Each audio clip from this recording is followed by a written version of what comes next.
Okay, welcome to the General's Outpost. Today we are hosting one of our big battle days. It is the Operation Sealion. So picture the scene, late September 1940. Hitler's Third Reich has just landed on the South Kent coast. We are gaming 4 different tables today to represent different parts of the battle. On the table to my right here, we have the actual sea-borne landings. So there are a number of assault boats and stern boots, with the Germans rushing out and trying to take as much of the countryside as they can, and the hastily cobbled together defences, Home Guards, Royal Navy, a few guard regiments are trying to throw them back into the sea. Beyond that, on another part of the battle, we have the first village that the Germans have decimated. Part of the battlefield lies in ruins, and they're desperately trying to hold on to the remnants of the village. The local cricket team have even turned out in their whites, picked up their Lee Enfields, and are desperately trying to hold on to the clubhouse. On the left here, we have an airfield, one of the few airfields left. Obviously, the whole reason the sea lion has happened is that the Royal Air Force have been decimated.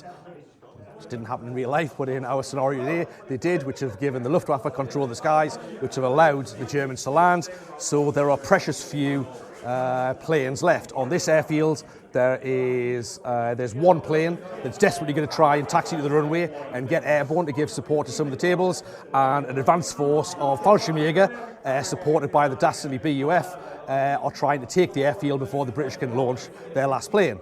And the final table is set a little bit later in this fictional campaign, where the Guards Regiment and some Free French have banded together as a counterattack. So there's a big table with lots of armour in the back, and that's our day-to-day. We have about 24 players contesting all 4 tables. Should be a great day.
We've had 4 fantastic games this morning. They're all hanging on a knife edge. On the table behind me, the German invasion of the beaches.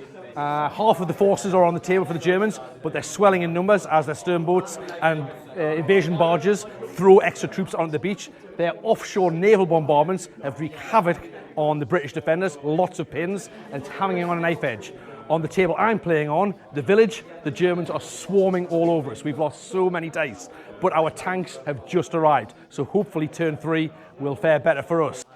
Table 3 here, the airport. The Fallschirmjäger made a daring landing with their glider right in the middle of the airport. The Fallschirmjäger jumped out, wreaking havoc behind the British lines. However, their BUF allies not faring so well. Moseley, leading the charge, was cut down. The IRA and the BUF soldiers were decimated when they've taken 4 or 5 pins each. So it doesn't look as if that's doing too well for them on that table. The British may hold on.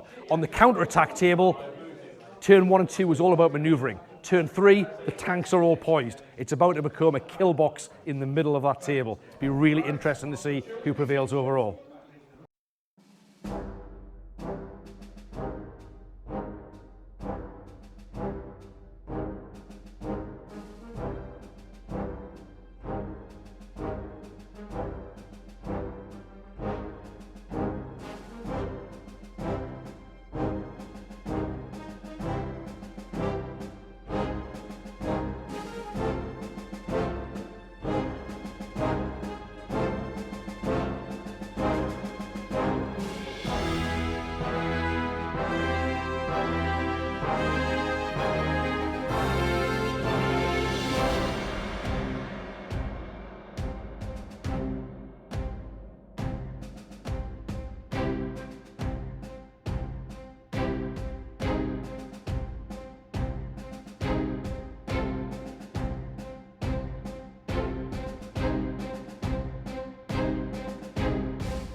It's been a cracking day here at General's Outpost. We've been gaming across 4 tables in Operation Sealion. Unfortunately, my table, I let the side down for the British.